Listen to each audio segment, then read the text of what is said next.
단기 매도를 하면 네. 세금 얼마나 내는지 혹시 아시나요? 아파트 혹은 주거용 부동산을 갖고 단기로 매도를 하면 세금이 66%에서 77%입니다. 자, 그러면 다현님께서 만약에 3천만 원 갖고 1,000만 원 벌었어요. 그러면 세금을 770만 원 내셔야 돼요. 그걸 피할 수 있는 주택이 바로 수도권 그리고 광역시, 네. 세종시를 제외한 지역에 있는 공시가격 3억 이하의 집들. 그럼 이 세 군데 지역을 빼고 3억 이하. 3억 이하의 주거용 부동산들은 네. 모든 중과세를 피할 수가 있어요. 그럼 이 조건을 갖춘 주거용 부동산은 세금이 어느 정도? 단기 매매를 했을 경우에 세금이 어느 정도나요? 일반 과세예요. 일반 과세요? 이거까지 얘기하면 우리가 투자의 중요한 소식을 가장 빠르게 전달해 드립니다. 원고, 투고, 쓰리고, 투자고! 경제적 자유를 꿈꾸는 모델 유다입니다. 안녕하세요. 저번 주를 좀 회상하면서 복습의 시간을 가지려고 그랬는데 기억이 잘 안 나요. 이게 제가 머리가 나쁜 건가 생각을 하기도 했는데 항상 멘토님들이 항상 얘기해 주셨던 그 꾸준하게 복습하고 공부하고 그 노력이 없어서 제가 기억을 못하는 게 아닌가. 저도 투자과 함께 계속 공부해서 나중엔 전문가로 나오는 그날을 기다리면서 계속 공부해 보도록 하겠습니다. 자, 오늘은 기억에 딱 남을 것 같아요. 좀 어려운 내용이더라고요. 제가 이해를 잘 못해서 아마 그 핵심을 잘 풀어서 저를 이해시켜 주시지 않을까. 그래서 굉장히 큰 기대를 하고 이렇게 전문가님을 모셨는데 유튜브 채널 제대로 보는 경매의 김권후 대표님 모셔봤습니다.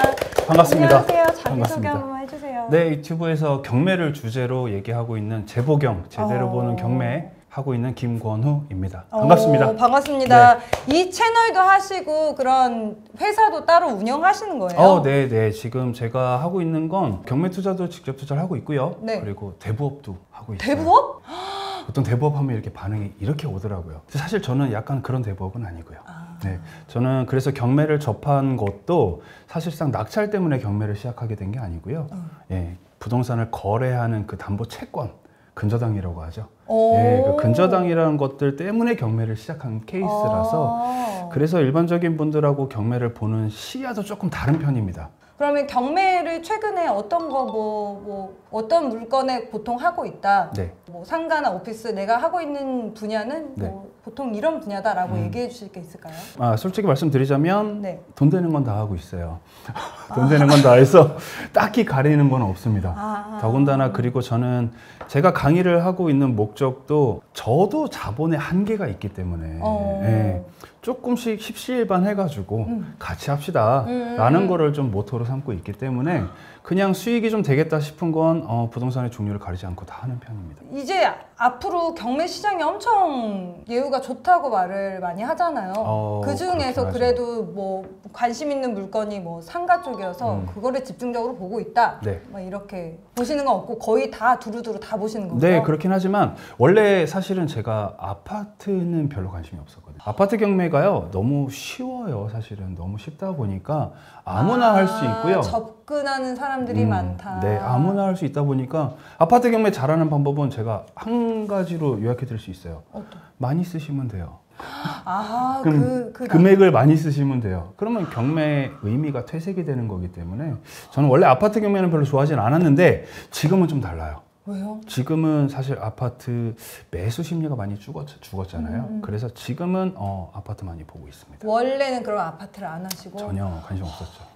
그래도 강의를 하시니까 네. 저처럼 초보자분들이 올 거 아니에요? 네. 초보자분들한테 접근 방법 좀 쉬운 거는 아파트를 추천해 주시지 않나요? 보통? 아파트를 보는 방법은 알려드리지만 아파트를 추천해 드리진 않았었어요. 그러면 어떤 걸 많이 더 추천하세요? 그것도 내가 얼마를 갖고 있느냐, 내가 어떤 목적이냐에 따라서 좀 달라지는 것 같아요. 제가 딱 한 3천 정도 있거든요. 집 샀다!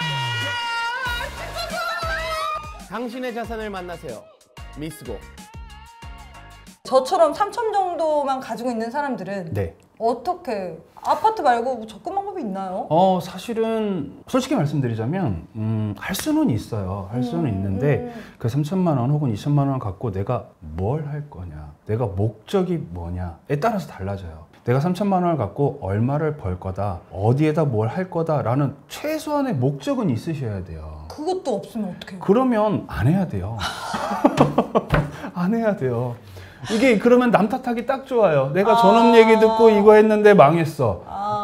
안 되죠. 자기만의 주관이 없으면 예를 들면 그런 겁니다. 3천만 원을 갖고 네. 내가 500을 벌든 100만 원을 벌든 1000만 원을 벌든 뭘 해서 1년 안에 벌겠다라는 목적이 있으시다면 제가 도와드릴 수 있어요. 목적이 없어서 이제 선생님 같은 대표님 같은 분들을 찾아다니는 거거든요. 목적 좀 만들어 달라. 어떻게 네네네. 하면 돈을 벌 수 있냐? 네네. 3천 가지고도 돈을 벌 수 있냐? 그럼요. 충분히 초보자인데 가능은 합니다. 가능은 합니다. 그런 걸 알려주시면 참 좋겠는데. 그러면 사실상 뭐 말이 나왔으니까 네.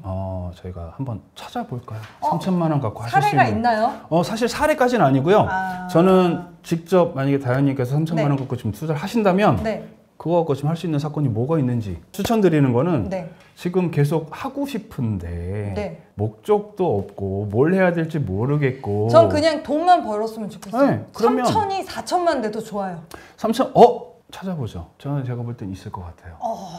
대신에 막 5년 걸려서 3천이 4천으로 들어오면 안 돼요. 제가 소액 투자에 가장 중요하다고 생각하는 부분은 무조건 단기 매매 차익이에요. 무조건. 오, 아주 솔깃하게. 네. 가끔 그런 분들이 있어요. 3천만 원 갖고 뭐 월세를 받겠다? 죄송한데 힘들어요. 아니 그렇게 말씀하시는 분들도 있어요. 지방에 빌라나 네. 상가를 경매를 해서 네네. 그래서 그냥 월세 수익으로 받아서 뭐 몇 년 거치한 다음에 나중에 매매하면 된다. 그러면 갖고 있는 동안 재산세며 세금이며 임차에 그렇게 대한 많이 나오나요? 스트레스는 모르죠. 어떤 집을 하느냐에 따라 다르지만 근데 지금 다현님께서 말씀하신 것 중에 지방까지 가가지고 왜 굳이 다세대를 지방에 가서 아파트 하시면 되죠. 하실 수 있어요. 3천만 원 갖고도 충분히 할 수 있습니다. 네. 그리고 아까 딱 말씀하셨죠. 3천만 원 갖고 1000만 원만 벌어도 좋겠다? 네. 네, 저는 무조건 있다고 봅니다. 만약에 그럼 예를 들어서 어떤 물건인지. 한번 볼까요? 네네. 네. 제가 사실은 그거에 맞춰서 한번 찾아온 게 있어갖고 아 진짜요? 어머 그거를 센스쟁이. 한번 해보죠. 요걸 한번 볼 건데요. 경산 저 뭐 아까 지방 보지 말라고 했었죠. 아니 지방에 가서 굳이 왜 다세대를 하시냐고 그랬죠. 지방의 아파트도 충분히 할 수 네, 있다. 네, 충분히 할 수 있다. 제가 아까 잠깐 말씀드렸던 것처럼 아파트가 지금 경매 시장에서는 꽤 할만하다라고 말씀드렸잖아요. 이유가 뭐냐면 이 와중에 거래가 되는 아파트들이 꽤 있어요. 네, 그리고 그거 아시나요 혹시? 단기 매도를 하면 네. 세금 얼마 내는지 혹시 아시나요? 모르죠. 당연히 모르죠. 아파트 혹은 주거용 부동산을 갖고 단기로 매도를 하면 세금이 66%에서 77%입니다. 자, 그러면 다현님께서 만약에 3천만 원 갖고 1000만 원 벌었어요. 그러면 세금을 770만 원 내셔야 돼요.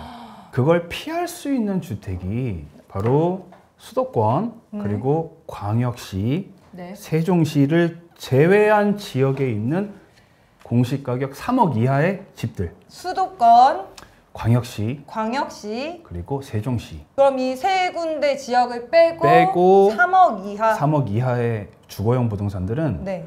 모든 중과세를 피할 수가 있어요. 그럼 이 조건을 갖춘 주거용 부동산은 세금이 어느 정도? 단기 매매를 했을 경우에 세금이 어느 정도 되나요? 일반 과세예요. 일반 과세요? 이것까지 얘기하면 우리가 또 이제 세무사님 불러갖고 얘기해야 되거든요. 네. 그러니까 쉽게 말하자면 내가 얼마 버느냐에 따라서 세율이 달라집니다. 내가 1000만 원 벌었으면 6%, 네. 2000만 원 벌었으면 12% 이런 식으로 세율이 올라가요. 근데 이 부동산은 네. 세율이 따로 있는데 사업 다른 거 아니에요? 부동산은 일반 과세가 일반적으로 내가 사서 팔면 네. 양도세라는 걸 내죠. 네. 그 양도세가 그 구간마다 나눠져 있어서 과표라고 보통 말을 해요. 네, 네. 그래서 1,400만 원 이하면 네. 가장 적은 세율 6%를 내요. 그 이상 되면 조금씩 세율은 올라갑니다. 네, 그런 차이는 있어요. 그런데 아까 제가 말씀드렸던 것처럼 그렇지 않은 주택을 내가 지금 사가지고 팔아서 1000만 원 벌어봤자 네. 나라에 되는 양도세가 77%, 770만 원이에요. 그러면 사실상 이게 불과 작년 아니지 올해 초까지만 해도 경매하시는 분들이 주택을 좀 등한시했던 이유가 이 단기 양도세 때문이에요. 제가 말씀드리는 건 아까 말씀드렸던 그 세 지역 수도권, 광역시, 세종시를 제외한 네. 나머지 지방 도시의 3억 이하의 집들 네. 얘네들은 양도세 중과가 안 되니까 단기 양도를 할 수 있다. 1000만 원 벌면 세금 조금만 내도 수익 낼 수 있다. 그러면 이 아파트는 원래 좀 2년 지난 다음에 팔아야 된다고 그러나? 그게 단기 양도세율을 피하기 위해서 한 거예요. 그런데 얘는 그럴 필요가 없다고요. 예, 그냥 지금 사서 내일 파셔도 괜찮아요. 지금도 그런 게 돼요? 지금 시국에도? 네. 몰랐네. 되는 곳이 있어요. 그래서 이 아파트 같은 경우는 지금 1억 3천이 감정가고 네. 한 번 유찰돼서 9,100만 원이잖아요. 네. 그래서 제가 이 아파트를 조사를 좀 해봤더니 네. 이쪽에 지금 나와 있는 전세 시세가 1억이 살짝 넘어요. 이 아파트가. 그리고 매매 가격도 1억이 살짝 넘어요. 대략 1억에서 1억 1천만 원 사이라고 보시면 돼요. 그런데 이 아파트를 만약에 다현님이 9,100만 원의 낙찰을 받았다고 치자고요.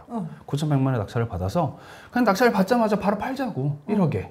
그러면 일단 양도 차익은 900만 원 정도 되겠죠. 그죠? 근데 내가 사면 취득세도 내야 돼. 그쵸. 그죠? 그리고 내가 다시 팔려면 그쵸. 내 거 팔아주는 부동산 중개소 분들한테 복비도 드려야 돼. 그리고 양도세도 내야 돼. 이런 걸 다 미리 계산을 하셔야 돼요. 그쵸. 예, 그런 걸 다 계산을 했을 때 과연 내가 얼마가 남느냐? 그쵸. 그랬을 때 얼마 정도면 만족하시겠어요? 1,000만 원. 1,000만 원? 그럼 이거 하셔야 돼요, 사실은. 일단 거래량도 꽤 받쳐주는 곳이었고 사실상 1억 3천의 감정가인데 지금 이제 일반적인 매매 가격은 1억에서 최대 1억 1천까지 거래가 되고 있더라고요. 그러면 그냥 쉽게 9,100만 원의 낙찰 받아서 1억 1천만 원에 파시면 차익이 얼마야? 1,900만 원이에요. 아, 그쵸. 1,900만 원. 그쵸. 혹시 물론 욕심이 좀 과하지. 9,100만 원에 받기 힘드실 거예요. 예를 들어서 1,900만 원인데 이것저것 다 빼고 나면 다현님한테 1,000만 원 이상 남습니다. 아, 그쵸. 네. 근데 1,000만 원 저는 남아요. 이게 한 번 더 유찰됐으면 좋겠어요. 아, 물론 그렇죠. 물론 그렇죠. 근데 사실은 이거 조사하다가 네. 다현님이 3,000만 원 갖고 하실 수 있는 거 이거 사실 한 2,700만 원 정도면 할 수 있는 거거든요. 대출 조금 받아갖고 하면은 충분히 할 수 있는 건데 저를 이거 고민을 했어요. 이거 내가 할까? 아, 진짜? 왜 그래요? 돈도 많으신 분이. 왜 이런 것들 때문에 돈을 벌어야 되는 거니까 저 이거 제가 하고 싶더라고요. 어쨌든 이런 것처럼 내가 얼마의 돈을 갖고 무엇을 할 거냐라는 목적을 정해 놓으시면 할 수 있는 건 너무 많습니다. 그럼 목적을 나는 투자다, 네. 아니 나는 실거주다 네. 말고 다른 목적이 또 있나요? 월세를 받고 싶다. 아, 네. 나는 그 임대인을 하고 싶다. 그렇죠. 근데 저는 소액을 갖고 계신 분들일수록 제가 추천드리는 건 제 네. 사견이지만 무조건 양도 차익을 만들어서 그 종잣돈을 불리셔야 된다라고 생각을 시드머니를 해요. 높여라. 지금은 3,000만 원이지만 한 번 사고 팔아서 5천 만들고 한 번 사고 팔아서 7천 만들고 그러면 그 다음부터는 이게 몇 천씩 늘어나는 게 아니고요. 7천이 그 다음에 1억 5천이 되고 1억 5천이 3억이 되는 거거든요. 그렇게 될까요? 하셔야죠. 가능합니다. 자, 그러면 이 물건을 제가 했으면 좋겠다는 말씀이신 거죠? 네, 저는 이거 소액으로. 하시면 네. 최소한 900만 원 이상 가져가신다라고 봐요. 대표님 같이 큰 경매를 하시는 분들도 소액 단기를 하세요? 네, 그럼요. 필요하다고 봅니다. 예를 들면 왜 그런 사람들이 있잖아요. 아, 지금 아파트 너무 비싸서 살 때 아니야 라고 생각하시는 분들. 그분들은 투자보다는 은행을 선택하신 분들이거든요. 돈을 갖고 있는 걸 더 좋아한다고. 저는 돈을 갖고 있는 거를 별로 좋아하지 않아요. 저는 지금 돈이 없어요. 제가 다현님 3,000만 원이 저보다 더 많습니다. 저보다 자본금이 더 많으신 거예요. 저는 돈이 놀면 안 됩니다. 돈이 계속 일을 해야 되기 때문에 어딘가에서는 계속 들어가 있어요. All I wanted was a space just for myself, you know? And so I headed right to the bank and took out a loan for the first time. My lifetime fortune found me, and that was Miss Scout. $100,000 building is sold for $9,000. It's really good trade. I dove right into the world of property, and just like that, I became the owner. Maybe Miss Go is my big step. Let's get this motherfucking money to the fullest big. Check. 일부 마지막 질문으로 현재 사회초년생이나 네. 20대 학생들이 뭐 경매를 공부해야 되는 필요가 있을까에 대해서 어떻게 생각하시는지. 너무 하셨으면 좋겠어요. 아, 근데 너무 어린 나이에 큰 돈을 만지면 저는 안 될 것 같거든요. 아, 근데 배운다라고 해서 꼭 돈을 번다. 물론 좋은 거죠. 좋은 거지만 저는 그것뿐만 아니라 꼭 알아야 되는 이유가 있다라고 좀 생각을 하는 편입니다. 여러 가지가 있겠지만 일단 두 가지 정도만 얘기를 하자면 일단 첫째로는 경매를 배우다 보면 필수적으로 알아야 되는 최소한의 민법도 있어요. 그리고 대출 관계도 알아야 되고 그리고 가장 중요한 거 시세를 조사하는 방법을 알아요. 이것만 알고 있는 사람과 없는 사람은 정말 천지 차이예요. 민법. 또 뭐 그리고 대출 관계, 시세, 네. 그리고 대출. 네. 이런 것들을 알고 있는 사람과 없는 사람은 정말 어마어마한 차이예요. 그래서 이것 때문에라도 저는 경매를 꼭 배우셨으면 좋겠다라고 생각하는 편이에요. 그게 결국엔 경매를 함으로써 해서 경매에서 막 좋은 거 찾아서 나 돈 벌어야지, 이거는 굉장히 좀 하찮은 생각입니다.